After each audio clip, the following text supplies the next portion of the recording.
আসসালামু আলাইকুম, welcome to RX Bangla channel.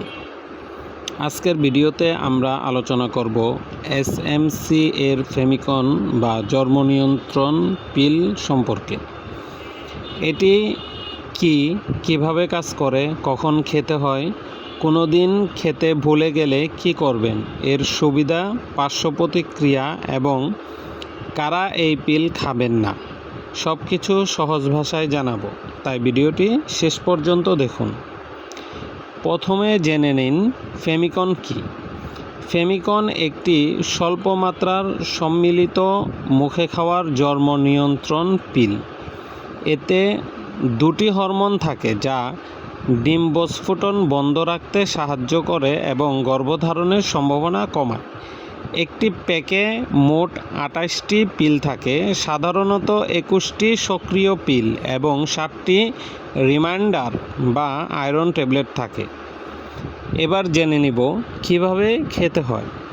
প্রথম পিলটি মাসিকের প্রথম দিন থেকে শুরু করলে সবচেয়ে ভালো সুরক্ষা পাওয়া যায়। প্রতিদিন একই সময়ে একটি করে পিল খেতে হবে।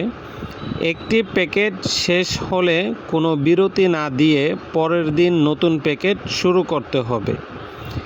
একটি পিল খেতে ভুলে গেলে কি করবেন সে সম্পর্কে জেনে নিন। যদি একটি পিল খেতে ভুলে যান, মনে পড়ার সঙ্গে সঙ্গে খেয়ে নিন এবং পরের পিল নির্ধারিত সময়ে খাবেন। যদি টানা 2 বা তার বেশি পিল মিস হয়ে যায় তাহলে নির্দেশিকা অনুসরণ করুন এবং অন্তত 7 দিন কন্ডোম ব্যবহার করুন। প্রয়োজনে চিকিৎসকের পরামর্শ নিন। এখন ফেমিকনের সুবিধা সম্পর্কে আমরা জেনে নিব। অনাকাঙ্ক্ষিত গর্ভধারণ প্রতিরোধে কার্যকর। মাসিক নিয়মিত হতে সাহায্য করতে পারে। মাসিকের ব্যথা ও অতিরিক্ত রক্তপাত কমাতে সাহায্য করতে পারে। কিছু ক্ষেত্রে ব্রণের সমস্যা কমতেও সহায়ক হতে পারে।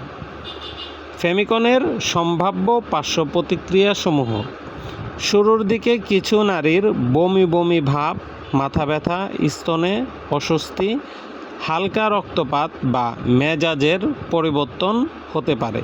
এসব লক্ষণ অনেক সময় কয়েক মাসের মধ্যে কমে যায়, তবে তীব্র বুকে ব্যথা, শ্বাসকষ্ট, পায়ে অস্বাভাবিক ব্যথা বা হঠাৎ দৃষ্টির সমস্যা হলে দ্রুত হাসপাতালে যেতে হবে। কারা এই পিল খাবেন না? যাদের অনিয়ন্ত্রিত উচ্চ রক্তচাপ, রক্ত জমাট বাঁধার ইতিহাস, স্ট্রোক, গুরুতর লিভারের রোগ বা 35 বছরের বেশি বয়সে ধূমপানের অভ্যাস রয়েছে, তাদের ক্ষেত্রে এই পিল উপযুক্ত নাও হতে পারে। এ কারণে চিকিৎসকের পরামর্শ ছাড়া শুরু করা উচিত নয়।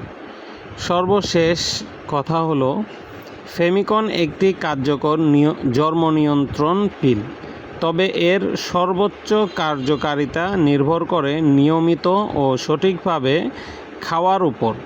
নিজের শরীরের অবস্থা অনুযায়ী চিকিৎসকের পরামর্শ নিয়ে ব্যবহার করুন। ভিডিওটি ভালো লাগলে লাইক দিন, শেয়ার করুন এবং স্বাস্থ্য বিষয়ক এমন আরও তথ্য পেতে আমাদের চ্যানেলটি সাবস্ক্রাইব করুন। আল্লাহ হাফেজ।